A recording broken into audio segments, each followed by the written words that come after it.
sat in the pews while the congregation celebrated Mass. Members of the English Collective of Prostitutes occupy the Church of the Holy Cross in the King's Cross Red Light District. They say they're tired of police harassment and they're seeking salvation from the authorities. This report from Steve Clark. The women say they're occupying the church to bring attention to what they claim is the increasing level of police harassment of prostitutes in the area.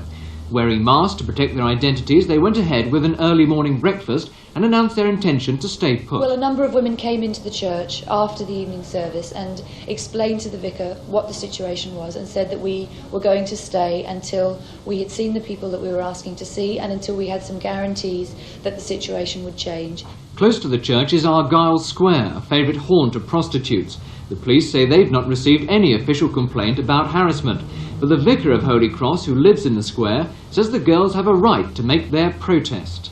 But I think in the midst of all this that the girls also have a point to make. I think probably they are harassed, and too much concentration in my mind is directed to the girls themselves and not to the evils of society which caused them to be here in the first place.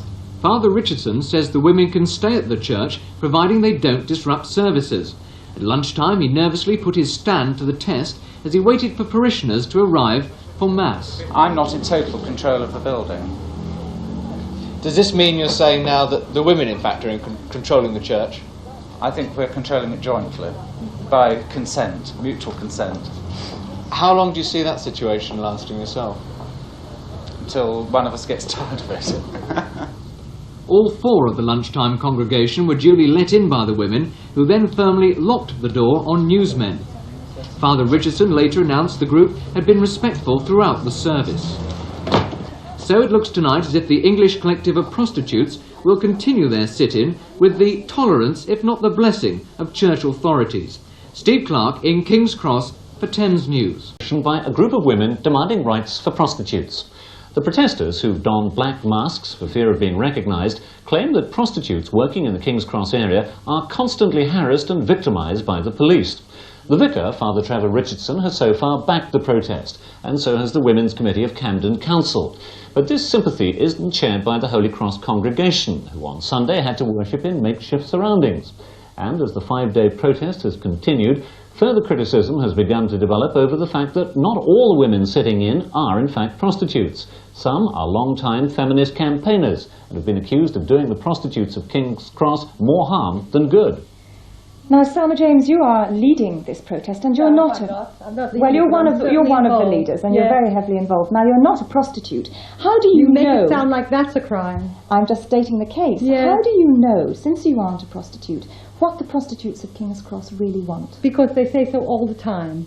They say so to everybody, and nobody listens, and that's why we took over the church. So now they are hearing, and now people who want to defend the police are attacking those of us who are not prostitutes and those of us who are, for putting the case before the public. All right, now there have been some fairly upfront attacks on you, particularly today in some of the national newspapers. And it's been pointed out that you're a long-time campaigner for women against rape, wages for housework, housewives in dialogue, black women for wages and so on. Black women? Fine. Sounds ominous. Yeah. Worthy causes as these I'm sure may be, isn't there a danger that your reputation as a professional adopter of causes might backfire on the girls you're trying to represent and make the public lose sympathy for the girls? I don't earn my living as a backer of causes as you earn your living by questioning people who do have causes. I earn my living as a typist. And I would like to say that every woman should be interested in the cause of prostitutes in King's Cross, and every person who understands that the police are not doing what they're supposed to be doing and are doing what they're not supposed to be doing, are doing illegal things, should be very interested, very concerned with what we are doing. We're the front line, demanding that the police activity in King's Cross and elsewhere be looked into. Some of the girls were quoted today as saying that your sit-in at the church had caused the police to crack down even harder. How do you reply to that? I think that that's partly true. I think that many girls are not being arrested, and I think that some girls are being arrested more, especially those whom the police can get at. They're very angry when women stand up for their rights, and they're doing more illegal work in some areas now than they were before. Well, Are you sorry? Is the sit-in a good thing? If the Yes. police, it's causing the police to crack down harder. No, the police are doing some more illegal work in some areas and some less illegal work in others. Women walked out of the church today and were threatened with arrest, but they were not arrested because we were with them, those of us who have been publicly identified. There is no way it is a bad thing to point to police illegality if you have a case, and we have one. You cannot say that that's unjust. Selma James, there's one final point I'd like to put to you. The idea of campaigning for prostitutes' rights is not a new one. Right. In this country, a body called the Josephine Butler Society was founded in 1870 That's to protect right. prostitutes' civil rights, and today they told us that they could not support your sit-in. Yes. Why do you think it is that the oldest body in the country to help prostitutes is not supporting you? Because they're not interested in prostitutes. They're careerists who are making their living by saying they're interested and concerned and looking around and doing nothing. Women have come to them for help and they've refused. Selma, thank you very much. I'm sorry to cut you off. We're Not running at out all. of time.